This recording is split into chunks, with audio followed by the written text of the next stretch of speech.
Whether you're a hardcore min-maxer, an avid role player, or just some bloke named Steve, all types of players can agree that getting magic items is not only one of the best feelings ever in D&D, but is also one of the most exciting moments. Waiting to attune to the item, to identify it. That suspense, the anxiety it brings with the potential for curses, is one of the most exciting and memorable experiences in all of the game. Since Dungeons & Dragons is, kind of called Dungeons and Dragons, I decided that I wanted to look up what kind of dragon-themed magic items are there, and with the addition of Fizban's Treasury of Dragons, boy howdy, there were a load.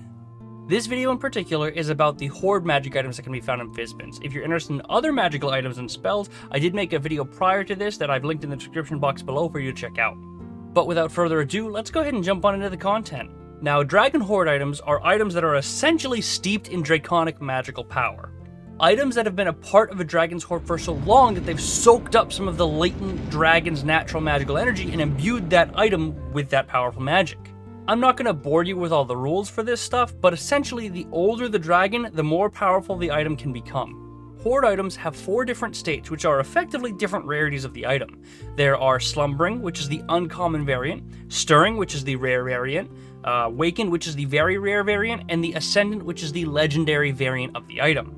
The book goes over 4 items in particular, which are honestly all amazing items, but not only that, they are amazing building blocks and templates to make your own magical items as well. But anyways, let's take a look at the items. First up, we have the Dragon Wrath weapon. This weapon can be any type of weapon, and all you do is just throw the properties on top. With that in mind, let's start off with the uncommon rarity and work our way up to the legendary status. For the Slumbering variant of the Dragon Wrath weapon, whenever you roll a natural 20 on a strike of a creature, you can choose any creature within 5 feet of the creature you strike to deal 5 damage of the dragon's type to it. For example, if you found this Dragon Wrath weapon in a red dragon lair, it would have extra fire damage. If you found it in a blue dragon's lair, it will deal lightning damage, and so on. Overall, not a crazy good effect because it's only a 5% chance of occurring with a natural 20, but honestly really cool flavor. But the Stirring state is where this item really gets interesting. When in the Stirring state, it gains a +1 to all attack and damage rolls, and it deals an extra d6 damage of the dragon's type, being fire for red, lightning for blue, and so on and so forth. So some bonuses to hit, some extra bonus damage, and another d6 of elemental damage. Pretty nice. But taking it a step further, we now have the Waken status.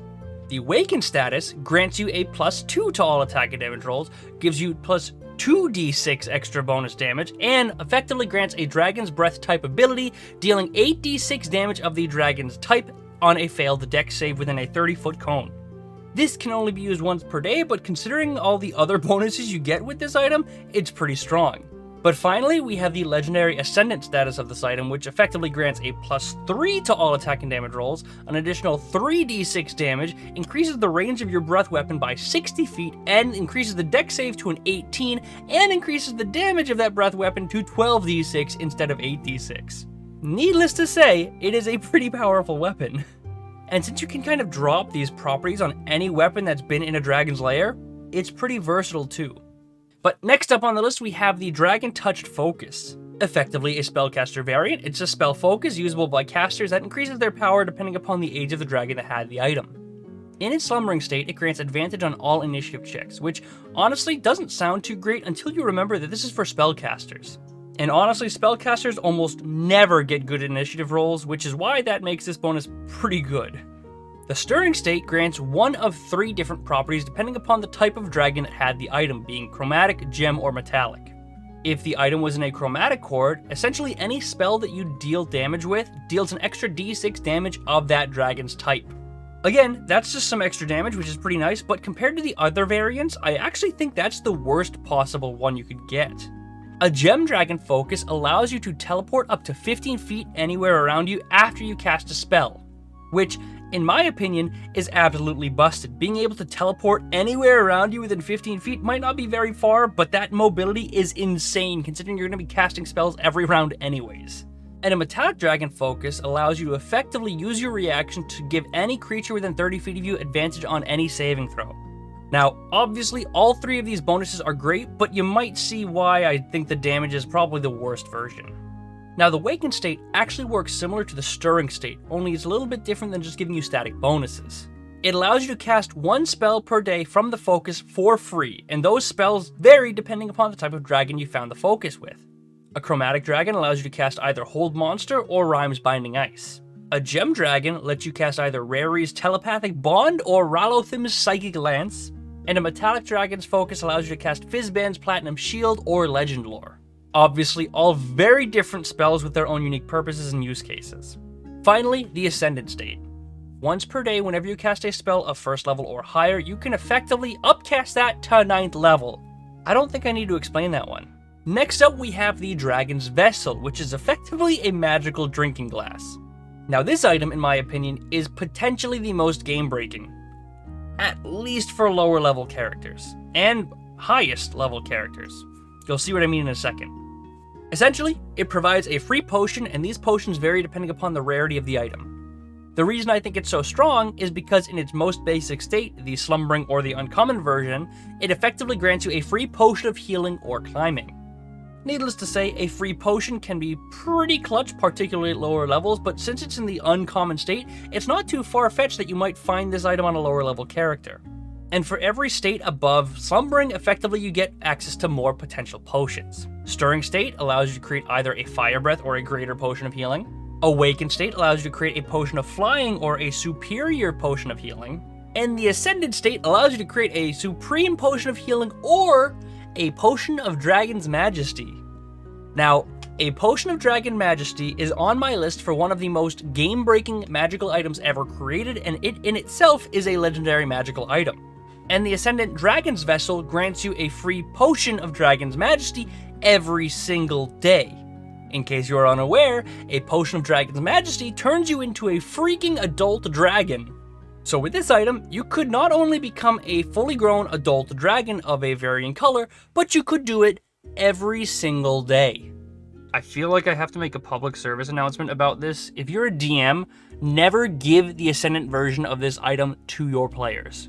If you want to give them a Potion of Dragon's Majesty, fine, go ahead, give them that item. It's really powerful and really cool, and I totally get giving it to your players, but don't give them this variant, this Dragon's Vessel, because giving them that effectively allows them to turn into a dragon every day, and that's just bananas, don't. But that concludes my public service announcement. And now we have our final item on the list, the Scaled Ornament. I know it's Christmas time, but this isn't actually an ornament you put on your trees. It is in fact a piece of jewelry that in its slumbering state grants advantage on all saving throws against being charmed or frightened. Once you bump it up level to that stirring state, you get a +1 bonus to your AC, make it so you can no longer be charmed or frightened, and any creature within 30 feet of you you choose has advantage on saving throws against being charmed or frightened. Pretty strong, pretty defensive, and pretty great for a party of more than just one person. The Awakened State allows you to use your reaction whenever you take damage of the type associated with the dragon's item that you have. Effectively, instead of taking that damage, you heal it. So for the sake of the example here, let's say you have a red ornament that you found in a red dragon's lair. It is attuned to fire damage. If you're fighting an ancient red dragon and you stand in that fire breath, you can use your reaction to, instead of taking all of those damage, instead heal all of that damage. And honestly, probably be healed to full, because that's a shit ton of damage. Now, you can only use that effect once per day, but honestly, I think that is one of the coolest effects in this entire list. But finally, we have the legendary or ascendant version of the ornament, which grants you spectral wings and allows you to fly at your walking speed. That's it. Honestly, I kind of like the last version more. Overall, I think this item is actually the most balanced out of all the ones on the list, but honestly, it provides some really cool benefits, and I would love to put this in my game. But anyways, that is all I have time for in this video. If you have any items that you think are super cool or themed that I might have missed, please feel free to leave a comment. I love hearing your stories, almost always reply to the comments, and who knows, I might even feature your comment in the next video. Also, if you haven't actually read Fizzban's Treasury of Dragons, I highly suggest doing so because it has some really cool magic items and spells in there. If you want, I have made another video about it that I posted in the description box below for you to check out if you're interested. But with that being said, thank you very much for watching, and I will see you on Friday.